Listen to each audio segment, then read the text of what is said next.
Buenas tardes, mis hermanos, o noche, tarde, noche, no sé cómo ustedes le llaman a esto. Estamos ahí en la unidad 4. Vamos a comenzar hoy. Bueno, déjenme, les tengo algo ahí. Se los prometí la semana pasada. Si alguien lo puede pasar, es lo mismo de Éxodo. Otro también que tiene que ver con Éxodo. Como ustedes bien están viendo ahí, cada vez que comencemos un libro les voy a dar eso. Eso es un bosquejo del libro. Hoy estamos comenzando Éxodo. Tienen también ahí el panorama general del libro y también van a recibir la lista de lectura por la semana del libro de Éxodo. Lo último que van a recibir, no sé en qué orden lo van a recibir, esto que dice semana 5, que tiene 3 hojas presilladas. Si ustedes se fijan, lo que quiero que ustedes vean ahí es, si están siguiendo la lectura que les hemos dado cuando empezamos el material, cuando lo tengan todo les explico cómo es esto para no repetirlo 2 veces. Pero ya vamos a ver hoy el libro de Éxodo y de alguna manera vamos a empezar ya en el segundo libro del Pentateuco. Déjenme orar por ustedes para comenzar y quiero cubrir rapidito el tiempo porque es bastante material lo que vamos a cubrir hoy y no sé si me va a dar tiempo. Vamos a orar. Padre, tú eres bueno, tu misericordia es eterna, Señor, te damos gracias porque tú estás acá con nosotros y te pedimos también que tú nos hables y que podamos, Señor, también de cierta manera escuchar tu palabra, Señor, y también que tu palabra transforme nuestras vidas. Guíanos, Señor, a conocerte mejor, a conocer mejor lo que tú tienes para nosotros, Señor, y que podamos honrarte en todo lo que hacemos. En el nombre de Jesús, amén. Bueno, rapidito, en esto que ustedes tienen acá presillado, que dice semana 5 arriba, no se preocupen por el orden de la semana. Lo que quiero que ustedes se fijen acá es, si van a hacer el plan de lectura del libro de Éxodo, en la primera hoja, en lo que es a partir del martes, si lo ven acá, ¿lo ven?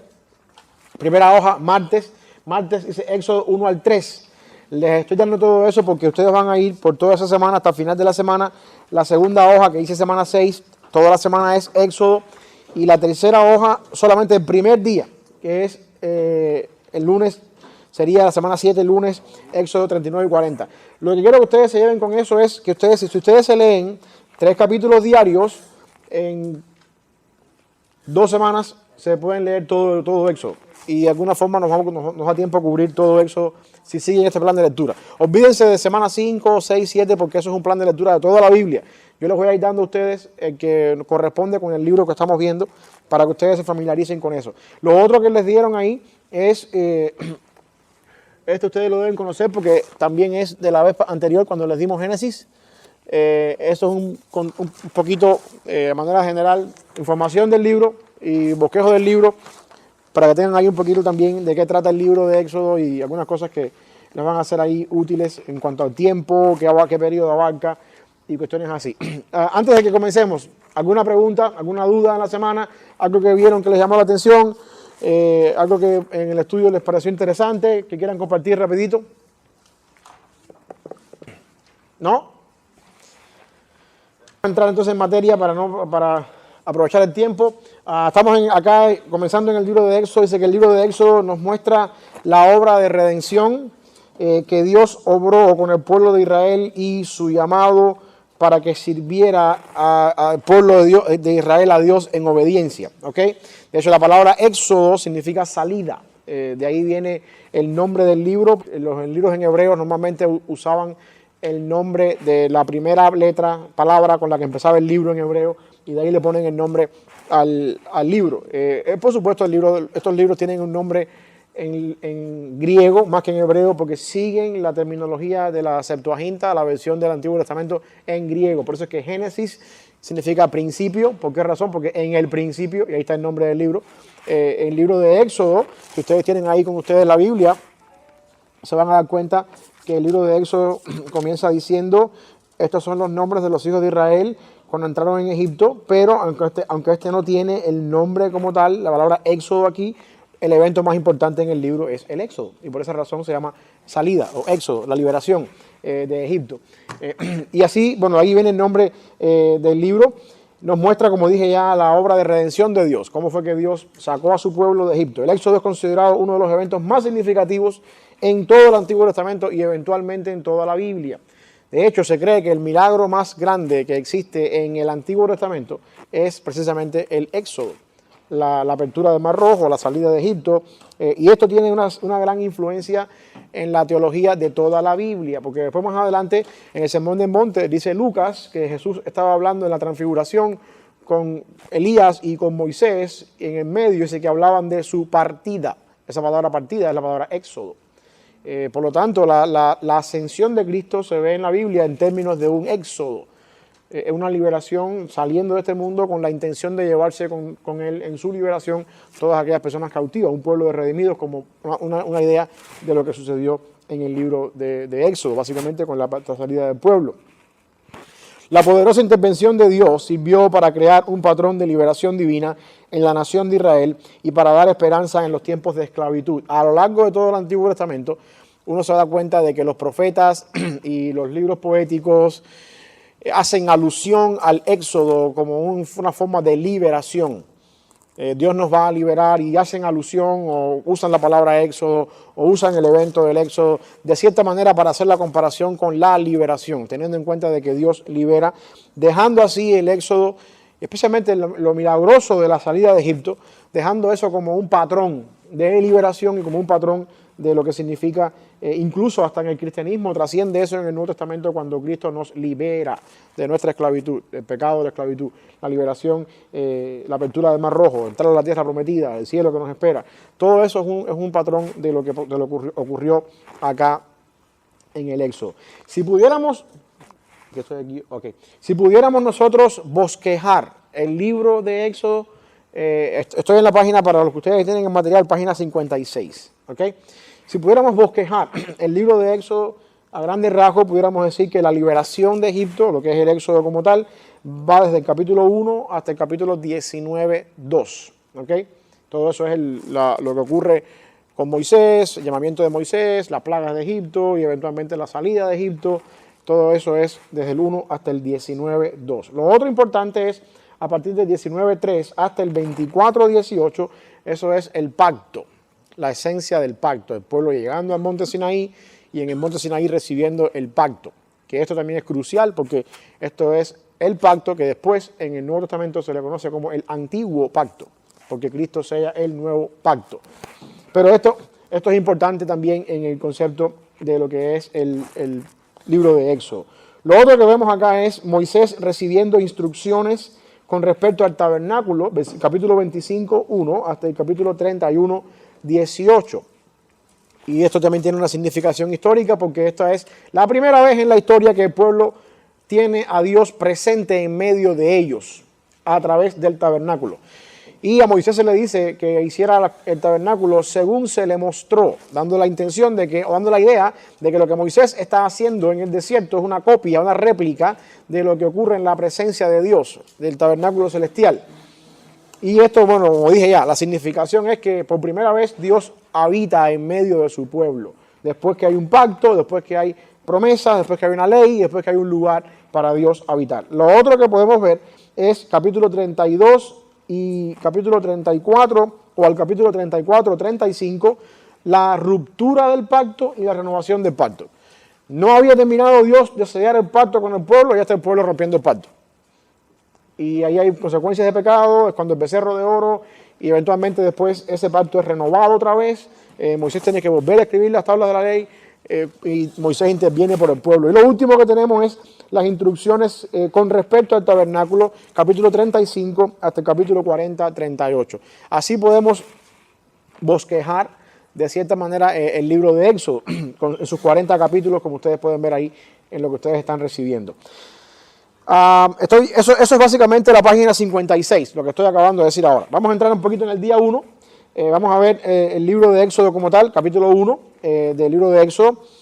Dice ahí que el libro de Éxodo continúa la historia del pueblo de Dios en Egipto y la obra de Dios para rescatar a su pueblo de la esclavitud. Desde Génesis 50 hasta Éxodo 1 han pasado aproximadamente 400 años, en los cuales la familia de Jacob se había multiplicado grandemente, de ser una familia de aproximadamente 70 personas que regresaron o que vinieron a Egipto bajo la supervisión y la provisión de José, que en ese momento era el gobernador de Egipto, a ser aproximadamente más de 1 millón de personas. Se estima que en el Éxodo salieron de Egipto aproximadamente unos 2 millones de personas, sin contar mujeres y niños. Así que eso duplicaría la cifra si contamos que el hombre promedio que sale de Egipto está casado y no se le cuenta a su esposa. Así que aproximadamente en 400 años vemos un crecimiento exponencial grande en cuanto a un pueblo que solamente eran 70 cuando llegaron aproximadamente, y después de 400 años ya se ha multiplicado en casi más de 1 millón. Esto también nos enseña la promesa de Abraham, que se va cumpliendo desde ser un hombre solo, llamado por Dios en Génesis 12, a ver ahora un pueblo de más de 2 millones de personas que viven bajo una tierra en Egipto, en esclavitud. Pero independientemente de estos 400 años, Dios no ha dejado de cumplir su promesa, y las personas que estaban ahí viviendo, esas personas que les tocó vivir en el término medio, que no pudieron, quizás que toda la vida para ellos fue Egipto, pueden ver cómo Dios todavía preserva el crecimiento de una nación dentro de otra nación, con la intención de preservar su promesa. De cuando le dice a Moisés, a Abraham, en tu simiente yo voy a bendecir a las familias de la tierra, te voy a engrandecer, vas a ser grande, una gran nación vendrá de ti. Esto tomó 400 años para que empezara a funcionar esto. Según tenemos acá, José había llegado a ser el segundo al mando, así nos deja Génesis, José siendo el segundo al mando en toda la tierra de Egipto. Con el permiso de Faraón, José trae a su familia, su padre y sus hermanos, los instala en la tierra de Gosén, en el delta del Nilo. Quiero que ustedes vean este mapa acá para que se den cuenta de lo que estoy diciendo. Gosén es esa flecha roja que está ahí. Ahí está Gosén. En esta región de lo que es el delta del río Nilo. ¿Qué ustedes ven en ese mapa que les llama la atención? A ver si saben un poquito de geografía ahí. No es eso amarillo que está aquí, esto que está aquí, que corre por todo esto acá, ese es el Nilo. ¿Qué ven ustedes ahí? En comparación con todo el mapa. Por supuesto, esto es un mar, y obviamente todo esto acá es tierra, pero lo que quiero que ustedes vean, eso es lo que quiero que ustedes vean, que este lugar aquí, todo esto que está acá es puro desierto. Lo único que es fértil es esto que está aquí, que es verde, y la orilla del Nilo, por el simple hecho de que eso es una tierra fértil. El delta del Nilo es una tierra fértil.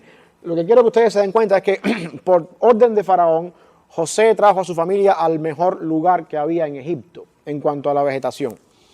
Y la razón por eso es que el Faraón estaba en deuda con José, porque José había llevado un liderazgo durante los años de hambre en Egipto tan bueno que incluso compró para Faraón toda la tierra de Egipto. Y Faraón dice, oye, por lo menos te voy a dar lo mejor de la tierra para que traigas a tu familia, ya que tú me has dado a mí, me has hecho millonario y me has hecho rico acá en darme toda la tierra de Egipto. Gosén era un lugar próspero, era un lugar de buena vegetación, era un lugar para el tipo de estilo de vida que los hebreos tenían, que era el pastoreo de ovejas, la agricultura. Era un lugar abundante para eso, un lugar que se prestaba para eso. Y eso, por supuesto, también traería un problema eventualmente después. ¿Por qué razón? Porque cuando vemos acá, con el paso del tiempo, los egipcios llegaron a considerar que la presencia de los israelitas constituía una amenaza para la seguridad de la nación. ¿Por qué razón? Miremos el mapa otra vez. Egipto está aquí. Todo esto que está aquí es Egipto, aproximadamente por aquí. Todo esto por acá abajo es desierto. Gosén está aquí. Todo esto aquí es Gosén. Y esto es mar. Cualquier persona que está invadiendo Egipto, por el norte, por el mar, donde primero va a entrar es por donde están los hebreos. Y ahí está el temor de Faraón. Faraón dice que los nuevos gobernantes después de 400 años no conocían a José, no sabían lo que José había hecho con ellos. Dice Éxodo, se levantó un gobernante que no conocía a José, ni todo lo que José había hecho. Diría por ahí una famosa frase en español, el que no conoce su historia está condenado a repetirla. Y de alguna forma u otra esto fue lo que pasó. Se levanta este faraón que no conoce a José. Por la posición geográfica de Gosén, los ataques del norte podían ser un problema si los israelitas se unían a los enemigos. Y dijeron, oye, esto nos va a poner a nosotros en un problema porque cualquier persona que entre a Egipto a atacarnos por la tierra del norte, por el delta del Nilo, se va a encontrar con un pueblo ahí que no son nuestros, que se nos van a unir a ellos y vamos a tener un problema. Y por esa razón se les ocurre la genial idea, bueno, hagámoslos nuestros esclavos, porque tenemos que oprimirlos para que no se nos vayan, no se nos rebelen si alguien nos ataca. La decisión fue, por supuesto, someter al pueblo de Israel a trabajos forzados. Esto ya es al final de los 400 años. Ya estamos hablando 4 siglos, personas que no conocen su historia, y ven una amenaza en un pueblo que hace unos años atrás les salvó la vida a ellos, de un hambre.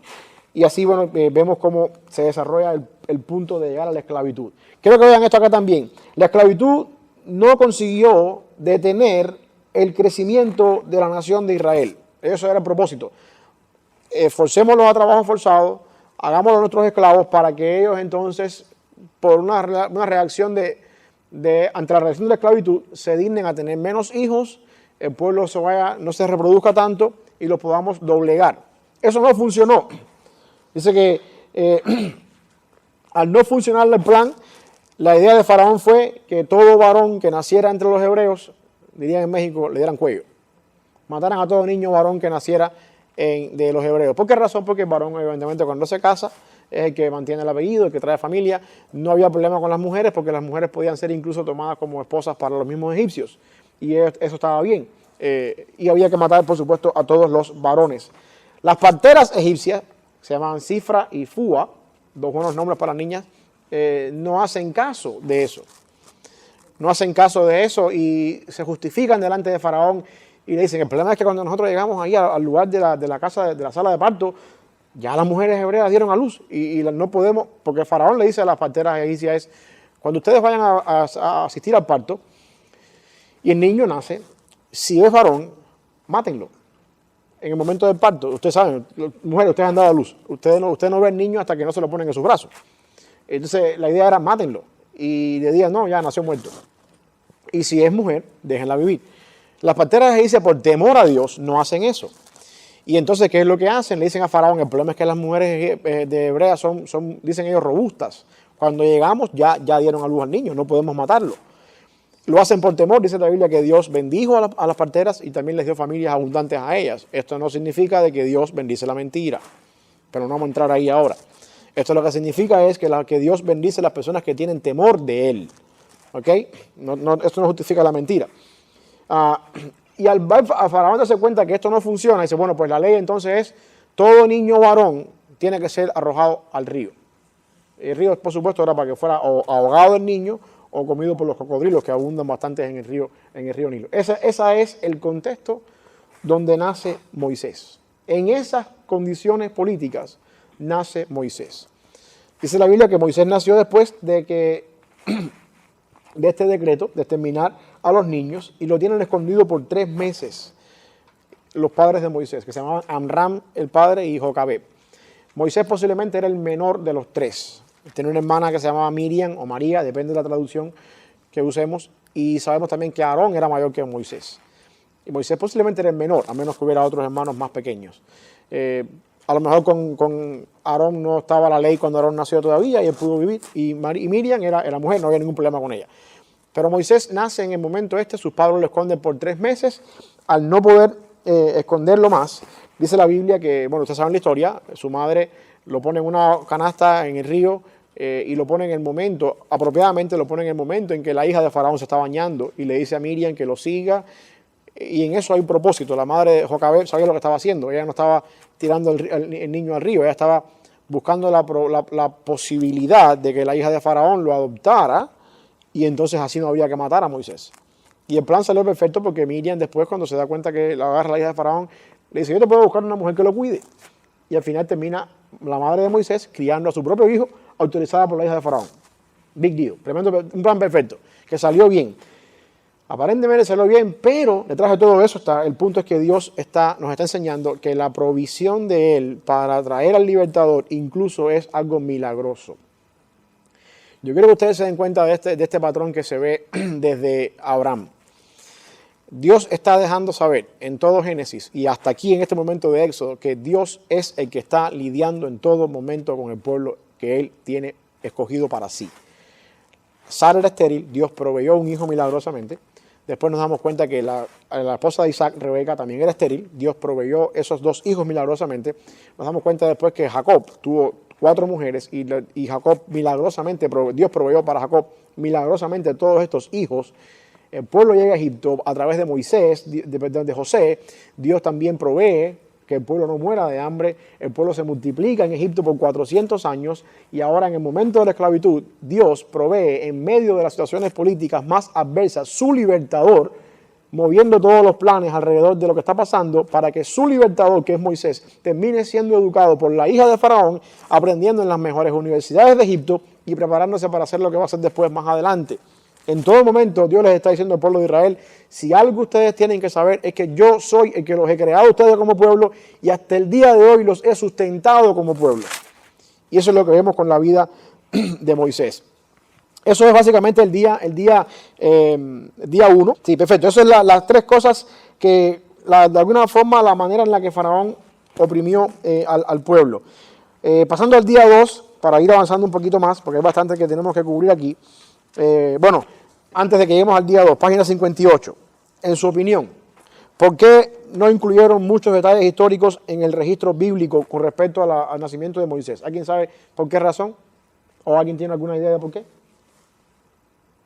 Lo acabo de decir, para mostrar que la providencia de Dios es la que está llevando a cabo la nación de Israel. Día 2. Moisés, vamos a ver un poquito acerca de la vida de Moisés. Por voluntad de Dios, como dije ya, Moisés creció como hijo adoptivo de la hija de Faraón. Ahora, la hija de Faraón entiende que esa canasta que ella está viendo en el río pertenece a uno de los hebreos. Pero, al mismo tiempo también ella ve en eso una provisión para ella de quienes ellos consideraban un dios del río, entre los egipcios. Ella sabía que su padre había dado ese decreto y ella reconoce que el niño es de los hebreos, pero al mismo tiempo, acuérdense que el Nilo es como veríamos hoy en día Mississippi, para nosotros es un río cualquiera ahí, pero para ellos eso es un dios. El río es un dios que provee las cosechas, que provee que haya abundancia en la tierra, y cuando el río te trae un niño así, aunque sea de los hebreos, ella tuvo que haber entendido eso. El niño viene de los hebreos, pero el dios del Nilo me lo está regalando. Y de alguna manera ahí estaba la conexión por la cual ella no obedeció a su padre y ahogó al niño. ¿Ok? Así que quiero que entendamos eso en el contexto de lo que está sucediendo con la hija de Faraón. Bueno, Moisés, por esa voluntad de Dios, ella lo adopta. Y de ese modo Moisés recibió la mejor educación que Egipto podía ofrecer para lo que Dios iba a preparar a Moisés después. Dios estaba preparando a su líder de alguna forma para llevarlo a cabo más adelante en la vida. También, habiendo sido educado por su madre, la verdadera madre de él, porque acuérdense que, como dije ya en la historia, Miriam, cuando se entera que el niño está ahí, lo agarra la hija de Faraón, le dice que le proporciona una persona que lo puede alimentar con el pecho y cuidarlo, una nodriza, y le trae a la propia madre. También Moisés, habiendo sido educado por su madre, aprendió de las promesas de Dios y del pueblo de Israel. Nunca se desconectó Moisés de su cultura. Moisés fue criado por su verdadera madre y la prueba que tenemos para saber que Moisés nunca se desconectó de su cultura es que en el capítulo 3 de Éxodo, cuando Moisés se encuentra con Dios y Dios le dice, yo soy el Dios de tus padres, Abraham, Isaac y Jacob, Moisés se tiró en tierra. Entendió quién era el Dios que estaba hablando con él. Eso quiere decir que de alguna forma hubo conexión y su vida, por su madre verdadera, Moisés fue criado conociendo las promesas, conociendo a ese Dios. Y también, bueno, por esa razón él nunca se olvidó de su pueblo y quiso algún día también visitar, ya de adulto, visitar a sus hermanos, y viene un gran problema en la vida de Moisés. Eso es lo que está ahí en la página 59, en Éxodo 2, del 11 al 22. ¿Qué marcaron ustedes ahí? Cuando, en el número 1, cuando Moisés vio a un egipcio maltratando a un hebreo, ¿qué hizo? Se enfureció. Después que Moisés mató al egipcio, estaba casi seguro, bueno, seguro él, que nadie lo había visto, nadie lo sabía. Cuando Moisés quiso intervenir en la pelea de dos hebreos, ¿qué pasó? Ok, número 4, cuando Faraón supo que lo que Moisés había hecho. Ok, 5, Moisés salió de Egipto y se fue a. Y como resultado final de su intervención para defender a las hijas de Reuel, Moisés. Ok, se casó con una hija de Reuel que llegó a ser su esposa. El nombre Gersón significa. Y si leyeron un poquito más, el nombre Eliezer, ¿qué significa? Que es otro hijo. Vamos más adelante. Moisés, bueno, la acción esta impulsiva de Moisés, impulsiva y al mismo tiempo impaciente, lo metió en problemas. No era el tiempo todavía para sacar a la nación de Israel de Egipto. Moisés se quiso tomar la atribución, y de hecho, pensemos un poquito en Moisés. Él sabe las promesas del Señor. El pueblo de Israel sabía que después de cierta cantidad de tiempo, porque Dios se lo dijo a Abraham, tu descendencia va a ser forastera, va a estar esclava en un lugar lejano, pero yo me voy a acordar de ellos. Moisés sabía las promesas del Señor porque fue educado por su madre Y Moisés se puso a sacar cuenta. Esta gente son todos esclavos. Yo soy hijo adoptivo de la hija de Faraón. Tengo recursos militares. Puedo levantar un ejército. Me hago el líder de esta gente. Armamos una revolución aquí y nos vamos a la libertad. Salimos en liberación. Y en ese espíritu de que él era el juez, el que mandaba en el pueblo, llegó ese día al pueblo, se encontró a un capataz golpeando a un hebreo. Y ahí lo mató, lo escondió en la arena, pensó que nadie lo había visto. Al otro día salió otra vez y se encontró dos hebreos peleando uno con otro y ahí fue de árbitro. Oye, ustedes son hermanos, dejen eso, son carnales, ¿cómo ustedes van a estar en eso? Y ahí que parece que el que estaba ofendiendo en el enojo, y usted sabe que en el enojo usted no habla bajito, le dijo, ¿y a ti quién te puso como líder aquí entre nosotros? ¿Me vas a matar como hiciste con el egipcio ayer? Y eso se enteró todo el mundo de lo que había pasado. Llegó a los oídos de Faraón y Moisés tuvo que salir corriendo porque Faraón dijo, el que matara a un egipcio iba a morir. Y Moisés tuvo que salir corriendo y eso le tomó a él que tuvo que huir a los 40 años posiblemente de edad. Cuando Faraón se enteró del crimen que Moisés había hecho, juró matarlo y Moisés tuvo que huir a Madián. En Madián Dios continuó trabajando en la vida de Moisés, siendo entonces un pastor de ovejas por 40 años, los próximos 40 años de su vida.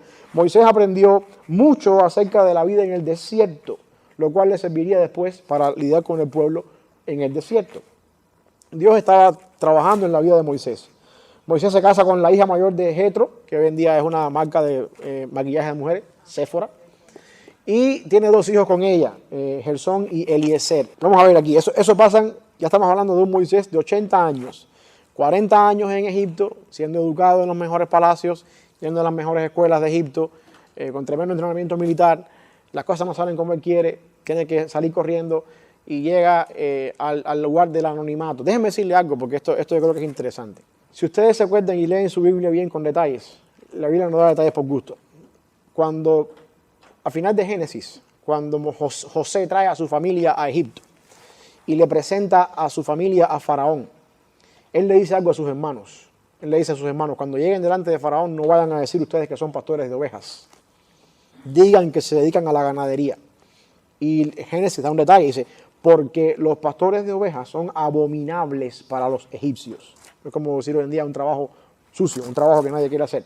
Y los consideraban personas que olían animales, personas que olían mal. Entonces, por eso es que José le dice, mejor no digan ustedes que son pastores de ovejas, digan que son ganaderos. Sus hermanos no hacen caso o se ponen nerviosos delante de Faraón y sueltan la bomba de que son pastores de ovejas. Y no pasa nada porque de alguna manera Faraón estaba en deuda con lo que José había hecho. Pero ese detalle repercute hasta este momento. ¿Por qué razón? Piensen en Moisés.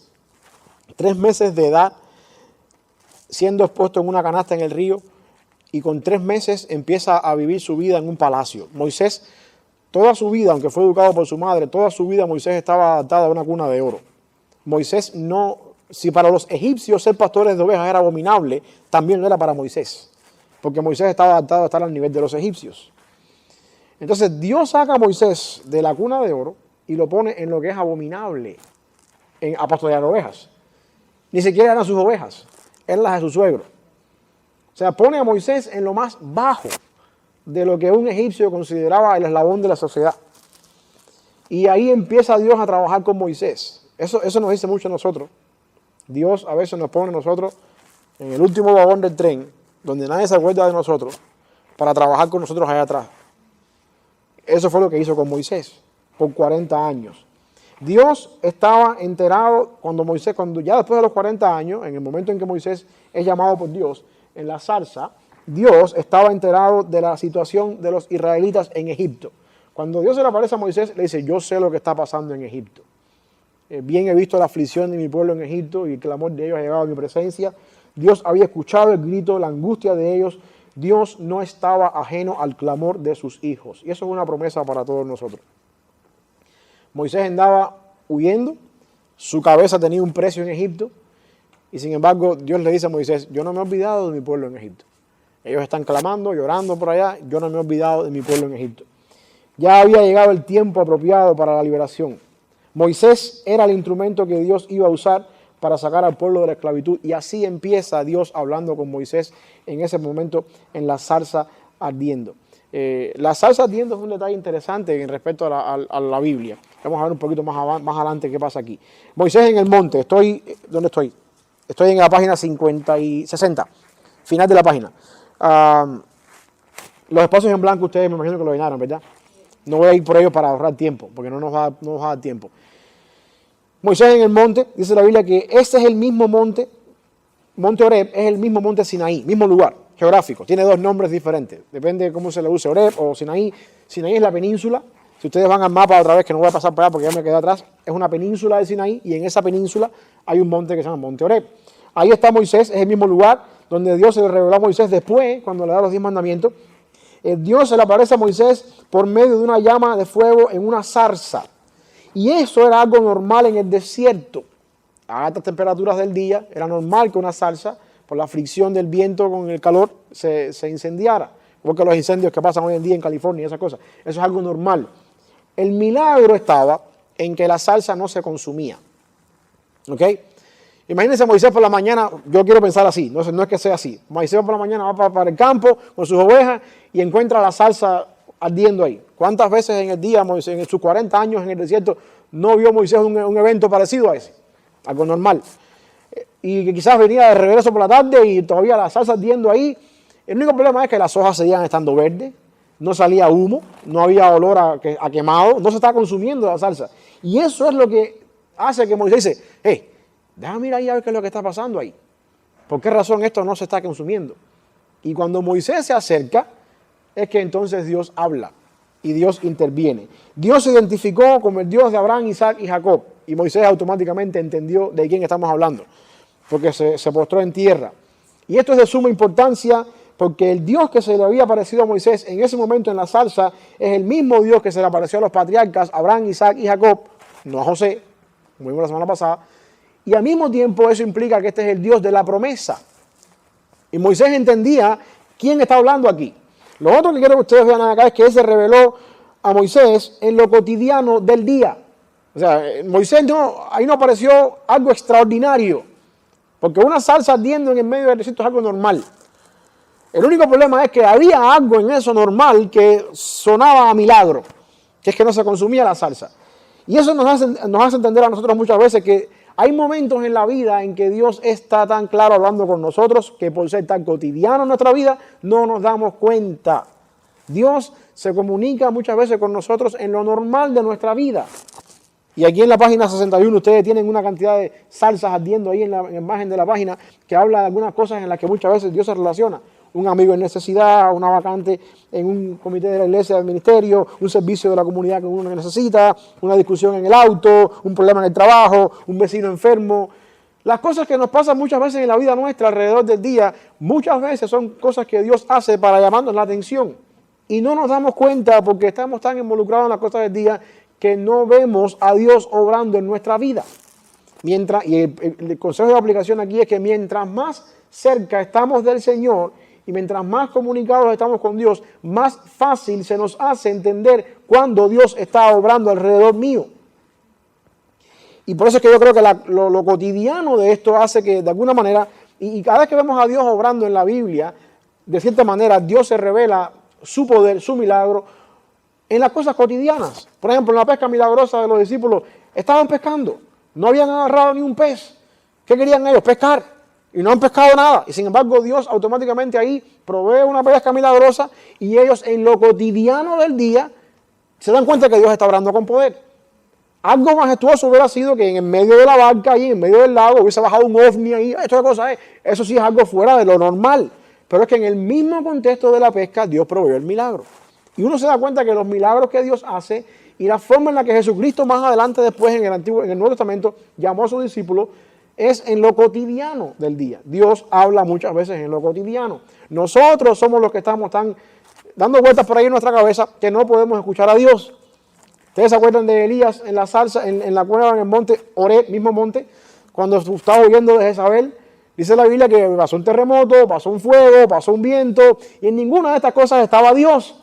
Y después de eso, dice la Biblia en 1 de Reyes 19, o 2 de Reyes, 1 de Reyes 19, un silbo apacible y delicado. Muchas veces Dios habla en el silbo apacible y delicado. Lo que pasa es que nosotros andamos con tanta bulla, con tanto ruido, con tanta distracción, que no podemos entender el silbo apacible y delicado del Señor. Eso es una aplicación para nuestra vida. A veces es mejor escuchar. Silencio. Dios habla en medio del silencio. Y a veces no podemos escucharlo porque andamos en otras cosas por ahí. Bueno, después que Dios se le aparece a Moisés, Dios ordena a Moisés, cuando Moisés se acerca al lugar, automáticamente lo que Dios dice es: hey, Moisés, el lugar donde estás entrando es tierra santa. Quítate las sandalias de tus pies, porque esto es un lugar santo. Si nosotros tuviéramos la oportunidad de ir ahora mismo a ese lugar y encontrarnos con la salsa, esta fue, si existiera, ¿no? Esta fue la salsa que se quemó aquel día. Eso no es un lugar santo. Lo que hace santo el lugar es la presencia de Dios. Donde quiera que Dios esté, es santo el lugar, porque Dios santifica el lugar. Y ese es el principio que Dios quiere que Moisés sepa. Moisés, yo estoy aquí, y a mí no te me vas a acercar así. Conmigo tienes que entrar en santidad, en reverencia. Y la tierra que estás pisando es santa porque yo estoy aquí. Por lo tanto, mira de qué manera entras a mi presencia. Una advertencia para Moisés, una advertencia para ti y también para mí.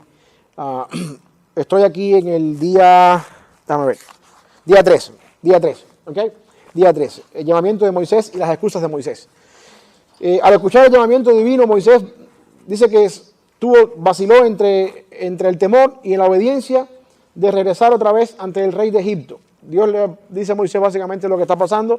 Yo escuché la aflicción de mi pueblo en Egipto, ahora te toca ir, te toca a ti liberar a los egipcios, quiero que vayas allá, ve delante de Faraón. Y Moisés empieza ahí, bueno, ya yo no soy la persona que tenía 40 años, que salí de Egipto viendo, mi cabeza tiene un precio en Egipto, ya yo no tengo la fuerza, ya estoy en la edad de jubilación, ya estoy fuera de esto. Y viene la crisis de fe en la vida de Moisés. Unos años antes, él estaba dispuesto a matar, si era posible, para liberar a su pueblo. Ahora tiene miedo de ir en representación de Dios. Debido a esto, Moisés puso varias excusas. Yo quiero que ustedes entiendan la forma en la que Dios obra. Porque a Dios le gusta, como decían por ahí, el sentido del humor. Moisés era la persona adecuada para eso. Y déjenme decirle algo, Moisés, el simple hecho de que Moisés mató a un egipcio y intervino entre dos personas que estaban peleándose y fue a ver a sus hermanos ahí en Egipto, Moisés sabía que él era la persona adecuada para eso. Él sabía que él podía hacerlo. El único problema es que Moisés no contaba con el hecho de que no es Moisés, es Dios a través de Moisés. Y esa es la parte donde yo quiero que ustedes entiendan esto. Miren, Dios nos da a nosotros dones, Dios nos da a nosotros capacidades para hacer algo en su obra, en su reino. Y está bien que usted sepa sus capacidades, está bien que usted entienda, este es mi don y yo quiero trabajar en mi don.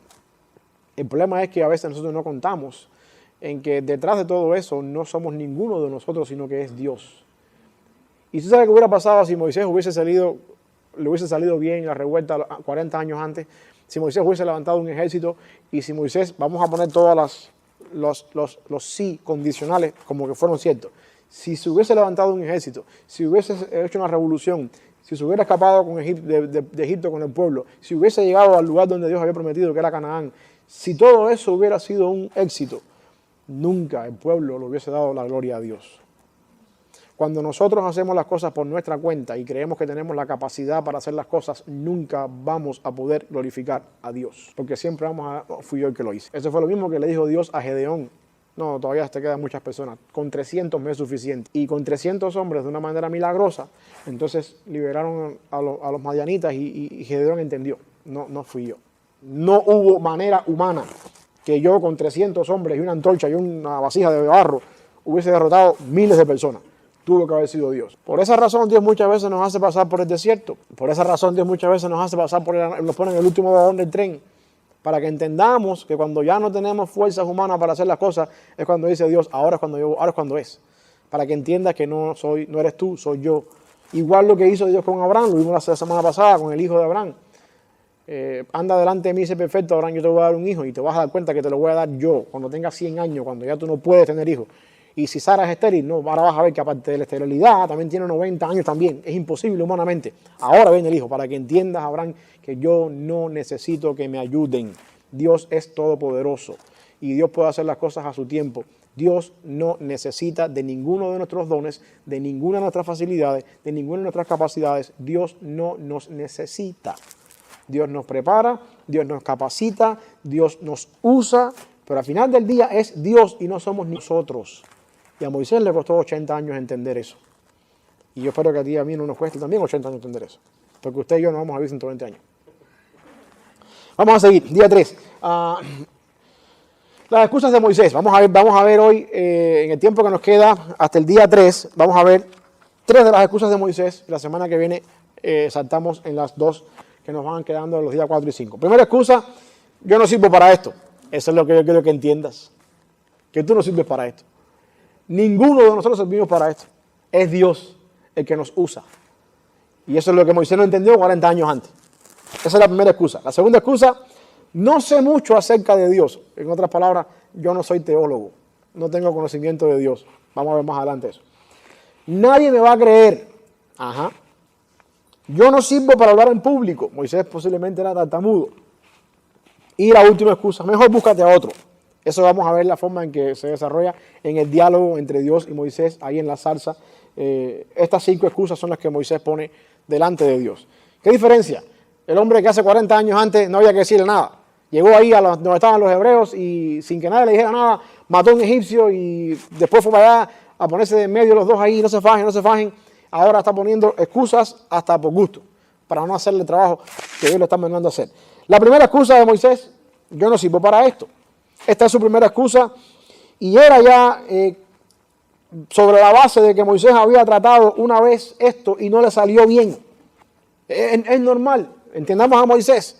Mira Dios, hace 40 años yo quise hacer lo que tú me estás diciendo, nadie me creyó, me chivatearon delante de todo el mundo ahí y tuve que salir corriendo, ya esto a mí no me funcionó una vez. No sirve yo no sirvo para esto. La experiencia ha demostrado que yo no sirvo para esto. Y por si fuera poco, por mi metedura de pata, mi cabeza tiene un precio en Egipto. Esa es la excusa básicamente. Como respuesta, Dios prometió estar con él ante la insuficiencia nuestra para servir al Señor. La presencia de Dios es suficiente. Lo único que nosotros tenemos que tener en cuenta es eso. No somos nosotros. Es Dios a través de nosotros. Y eso fue lo que Moisés no entendió. Y eso es lo que Moisés no está entendiendo en esta excusa. Yo no sirvo para esto. Y yo me imagino a Dios en los cielos. Eso es lo que yo quiero que tú entiendas. Que tú no sirves para esto. Que tú solamente eres un instrumento en mis manos. El día que tú piensas que tú sirves para esto, no me hace falta que estés ahí. Porque al final del día nunca me vas a dar la gloria. Y déjeme decirle algo, mi hermano. Robarse la gloria de Dios es caro. Le tocó a Moisés no entrar a la tierra prometida. Más adelante, en Números 20. Y Dios es celoso con su gloria, porque todo lo que nosotros hacemos es para su gloria. Y Dios recibe la gloria cuando usted entiende que usted no sirve. Y entonces, como yo no sirvo, y cuando tú ves que las cosas Dios las hace a través de ti, y tú dices, con mi incapacidad, con mi falta de dones, con lo que yo no sé hablar en público, y con todas estas cosas que yo soy incapaz, aún así funcionó, Señor, tú te mereces la gloria, porque de otra manera esto no hubiera sido. Eso es lo que Dios quiere. El día que tú tienes todas las cosas necesarias, que tú puedas hacer todo lo que tú quieras, tú dices, al final del día yo tenía mi capacidad para hacerlo. Y al final del día quedó como yo esperaba. De hecho, lo planeamos así y ahí no está la gloria del Señor. De hecho, en Números 20, el pasaje que hizo que Moisés no entrara en la tierra prometida, básicamente lo que sucedió fue que Moisés, en un ataque de enojo, el hombre más manso de toda la tierra, se enojó, sí, es verdad, eso pasa, y estaba parado delante del pueblo y le dijo al pueblo estas palabras. Cuando el pueblo estaba pidiendo agua, Moisés le dijo, hablando él y su hermano, él por su hermano, los dos en plural, dijo, ¿os hemos de darles aguas a ustedes de esta roca? No, Moisés, el agua no la ibas a dar tú, el agua la iba a dar Dios. Y tú te quitaste para ti la gloria, te tomaste la atribución para ti, y Dios se glorificó y ahí dijo, miren rebeldes, ahora tienen agua aquí. En vez de hablarle a la peña, Moisés descargó su ira con su vara sobre la peña, golpeó la peña 2 veces y Dios, sí, el agua salió, todo el mundo se sació, todo el mundo contento, qué bueno Moisés. Y después dijo Dios, vamos a la dirección, vengan para acá. No van a entrar en la tierra prometida, porque ustedes no me glorificaron. Dios hizo el milagro, pero ustedes atribuyeron para ustedes el milagro mismo. Y eso fue lo que pasó básicamente ahora. Yo no sirvo para eso. Eso es lo que yo quiero que te des cuenta hace 40 años, que tú no sirves para esto, que soy yo. Dios le dio a Moisés la señal de que, como señal le dice, mira Moisés, yo voy a estar contigo. Eso es todo lo que tú necesitas saber, que yo voy a estar contigo. Más adelante, Moisés dice en un momento de su vida, Señor, si tu presencia no va con nosotros, no nos mandes. Porque Moisés entendía entonces para ese tiempo lo que significaba la presencia de Dios delante de ellos, con ellos. Y le dice, Moisés, como prueba, lo que quiero que entiendas es que yo voy a estar contigo. Y cuando te va a servir de señal que cuando saques al pueblo de Egipto van a venir a este mismo lugar y me van a adorar aquí. Y uno dice, bueno, eso no me ayuda en nada, porque tú me vas a dar la señal después que yo haga lo que tengo que hacer. Y a veces yo creo que ustedes entiendan eso. Imagínate que yo les digo a ustedes ahora, hermano, Dios me dijo, voy a poner un ejemplo que es ficticio, ¿no? Hermano, Dios me dijo que te dijera que te subas al puente de San Cooper, te tires para abajo. Y como señal de que Dios me lo dijo, cuando te tires, no te va a pasar nada. Dice, bueno, yo quiero la señal antes. Yo quiero la señal antes porque a mí no me conviene eso. A mí no me conviene esperar que me revienten el piso para decir, no, era mentira. Y sin embargo, Dios hace con Moisés lo opuesto.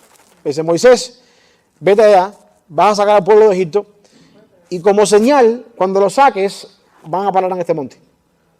En otras palabras, lo que quiero que ustedes entiendan es que aquí está el principio de la fe obrando. Dios no nos da a nosotros el plan antes de. Dios nos da a nosotros, yo voy a estar contigo, dale. Y va a salir bien.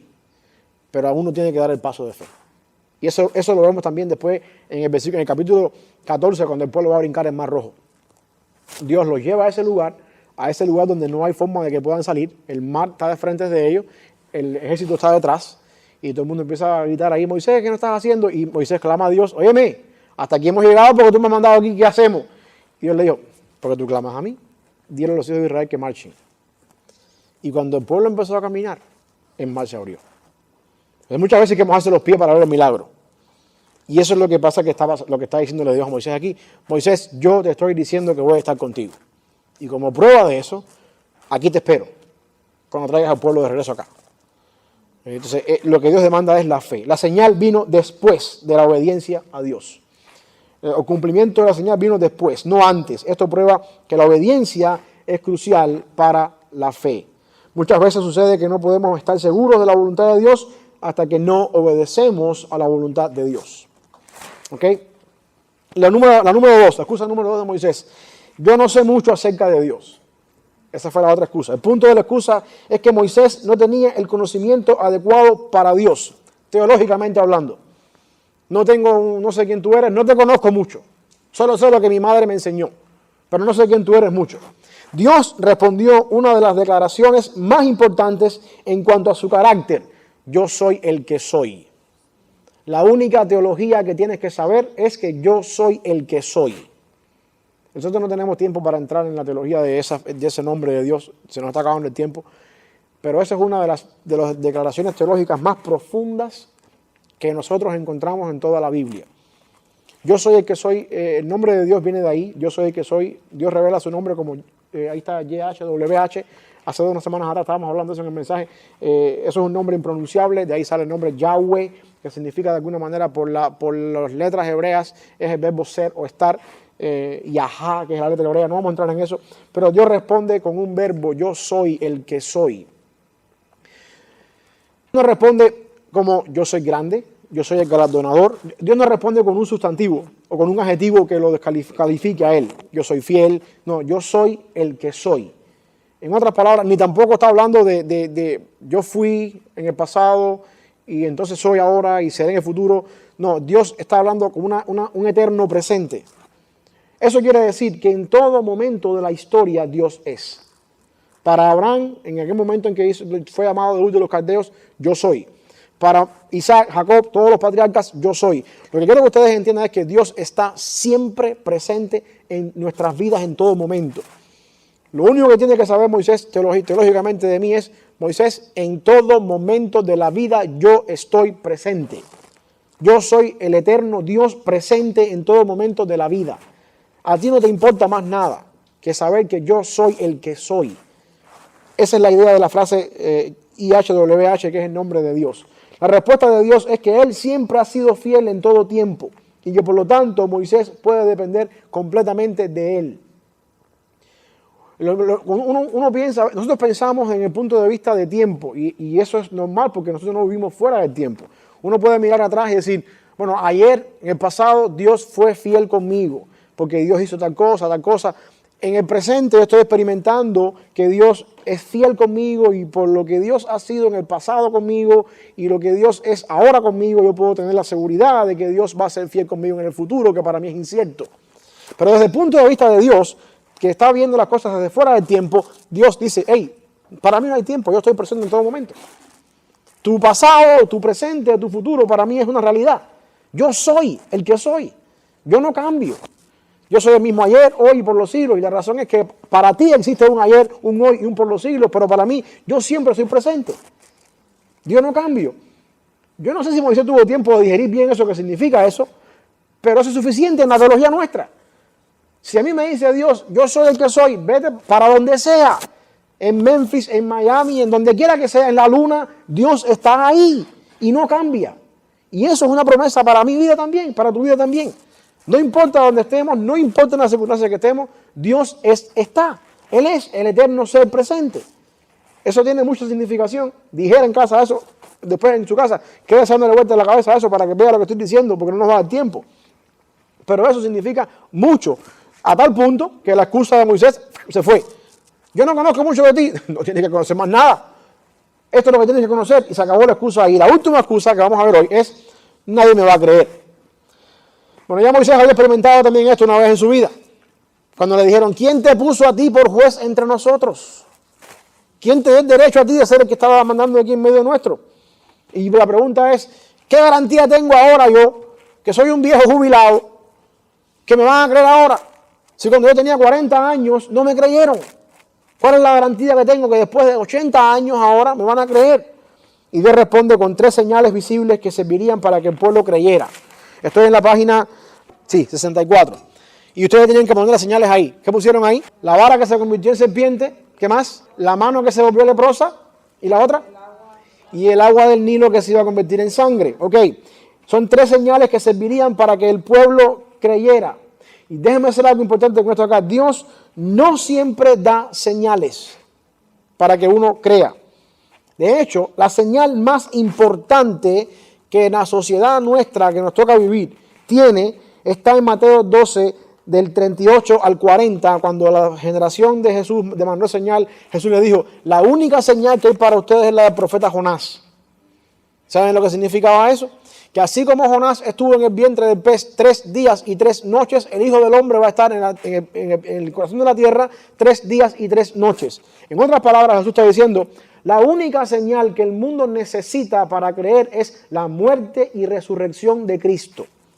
Eso es lo que significa la señal de Jonás. Si eso no lo creen, ni aunque le bajen el cielo, lo van a creer. Porque las señales, en este caso, sirvieron para que el pueblo se diera cuenta de que de que Moisés estaba siendo usado por Dios. La misma razón por la que Jesús usó milagros, para que el pueblo se diera cuenta de que este hombre era un hijo de Dios, al hacer lo que estaba haciendo. Las señales, yo siempre lo he dicho aquí cuando estamos en la escuela dominical, en todo momento, las señales son como el lente a través del cual nosotros miramos a Cristo o buscamos a Dios. La señal no es el fin en sí mismo. Si tú vienes buscando la señal de parte del Señor, vas por el mal camino. Al pueblo no le interesaba en ese momento que la vara se convirtiera en una serpiente, ni que la mano de Moisés estuviera leprosa, ni que se convirtiera el agua del río en sangre, ni que tampoco las 10 plagas que vinieron después fueran real. Al pueblo lo que le importaba era la liberación, el éxodo. Las señales eran el medio por el cual el pueblo va a saber, este hombre viene de parte de Dios. Lo mismo que usó Jesucristo. Y por eso es que Cristo después se pone a decir a los discípulos en el pasaje de Mateo 12, esta generación adúltera pide señal, pero señal no le va a ser dada. El problema es ese, que cuando nosotros venimos a Dios buscando la señal, venimos por el mal camino. Porque en realidad a Dios no le interesa hacernos un truco de magia a ninguno de nosotros los que estamos aquí delante de Él. A Dios lo que le interesa es nuestra salvación, nuestra alma, nuestra redención. Y eso es lo que el pueblo no podía entender. Y eso es lo que muchas veces hoy en día la gente viene a la iglesia buscando, el milagro. Y eso es lo que ustedes oyen por ahí en enlaces, que lo único que enlazan es la cartera. Ustedes, si le siguen viéndolo ahí, porque ahí eso son mentiras, todo, es el milagro, pide tu milagro, pide tu milagro. Yo no quiero el milagro, a menos que ese milagro sea mi salvación. Lo único que necesitamos para eso es creer en Cristo. La única señal que se nos ha dado es muerte, sepultura y resurrección de Jesucristo. Si eso no lo creemos, más nada vamos a creer. Y usted conoce personas también en su vida, porque son amigos de ustedes, que de alguna manera u otra Dios ha hecho algo con la vida de esas personas milagrosamente y han venido a la iglesia un día y después se han olvidado del Señor y más nunca han venido a la iglesia. Porque el milagro no salva. El que salva es Cristo. El milagro es el medio, el lente por el cual yo miro y digo, ese hombre que está haciendo este milagro conmigo es de parte del Señor. Pero el milagro no es un fin en sí mismo. El milagro es un medio que me lleva a conocer a Cristo. Al menos en el tiempo bíblico era así. Y el milagro nuestro es la muerte, sepultura y resurrección de Jesucristo. Por eso fue que Dios le mandó señales a Moisés. No para que la señal se convirtiera en que vengan para acá, vengan como convierto en serpiente esta vara. ¡Pah! Y ahí, oh, qué truco más lindo. No, la idea es que el pueblo entendiera, oh, este hombre que se fue huyendo hace 40 años, alguien le está haciendo estas cosas. Ok, grábense siempre eso. El milagro es un medio por el cual yo veo a Cristo. Y por último, a pesar de que Dios envía una señal al pueblo, las 3 señales estas, la decisión final es del pueblo. O creemos en Moisés o no creemos en Moisés. Igual pasa con nosotros hoy en día. Usted puede estar orando un milagro, pidiendo su milagro, Dios puede darte el milagro que tú quieres, pero al final del día tú decides si tú crees en Dios o si tú vienes a Dios por los panes y los peces.